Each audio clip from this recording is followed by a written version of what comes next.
Hello guys, good evening. Eto guys, kakarating ko lang galing sa trabaho at may natanggap akong mensahe galing Gitandad. Sabi niya sa akin is nasa ospital daw siya. So ngayon guys is dadalhan ko siya ng pagkain guys. Kasi nga kawawa naman siya. Oy, kawawa naman ng baby. Joke lang oy.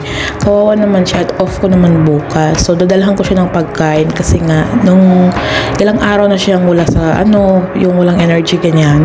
Ilang araw na siya na walang malay. So dadalhan ko siya ng soup guys at char. Pala ako nag-dress. Sana all of dress. So yan nga guys kasi marami siyang mga kaibigan doon. May mga ka-work kasi siya mga Pilipino ganyan. Tapos doon yung boss niya. So tingnan ko kung wala doon magpasok ako char. Diba ang tigas ng ulo ko. So yun nga guys, kawawa kasi siya kasi walang nagbabantay sa kanya. At saka wala siyang may mga mga kaibigan lang siya meron dito. Wala siyang mga dito. Hindi ko alam, hindi niya nasabi sa akin na walang pinsan. Pero nag-ask ako sa kanya kung may mga pinsan ba. Sabi niya wala kasi nag-iisang anak na lalaki lang yan siya. So yan guys, pasayo-sayo pa ako. Hindi, namumroblema na ngayong taong may sakit tapos pasayo-sayo pa ako. Hindi guys, pinapaano ko lang yung sarili ko kasi naawa talaga ako sa kanya guys. Nung pag-send ng kanyang picture guys, naawa talaga ako sa mukha niya guys. Sige, papunta na tayo guys. At yan, pababa na ako sa aking mansion. Dahil sa noon may mansion. Yung mansion ko is 3 palapag yung mansion ko.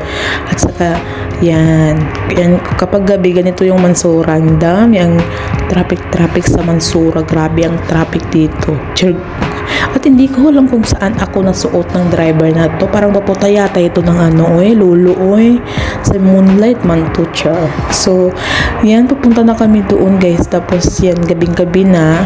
Kailangan kong mag-care sa sarili ko. Kasi gabi na guys, minsan kasi ayaw ko yung mga driver minsan kasi mga rude masyado sila, mga hindi ko alam ano ba yung mga isipan na tatanong ganyan. Minsan ako nga hindi ako nag-usap-usap sa mga driver na yan kasi naiirita ako minsan, iba-iba na yung sinasabi. So yan nga guys so marami natatanong sa akin kung saan ko doon nakilala si tanda, kung may asawa ba siya, kung mga etc na mga saka ko na lang isasabihin sa inyo guys. At saka i-reveal ko na siya, hindi pwede kailangan pa rin ng privacy ng tao kasi nga may mga ka-work yung Pilipino, mga iba't ibang tao ganyan is ayoko naman na anong siya sa mga video ko.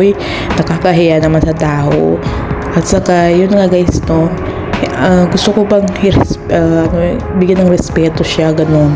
So kung may mga video man yung mga kamay niya ganyan, okay lang sa kanya yun, okay naman sa kanya i-video. Pero ako ako sa niya, privacy niya. So yun nga guys respect your privacy English.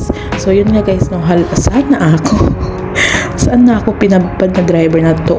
Hindi ko pa naman alam kung saan ang pupuntahan ko, pero don't worry guys, alam ko yung char. So yun nga guys saan ko daw siya nakilala. So magkwento lang ako siguro sa another video ko. Mag-isa lang kasi siyang anak ng lalaki. At saka mayroon pala siyang may asawa na siya pero nahiwalay siya sa asawa niya dati. So yun nga, ikwento ko lang sa inyo ang buong detalye.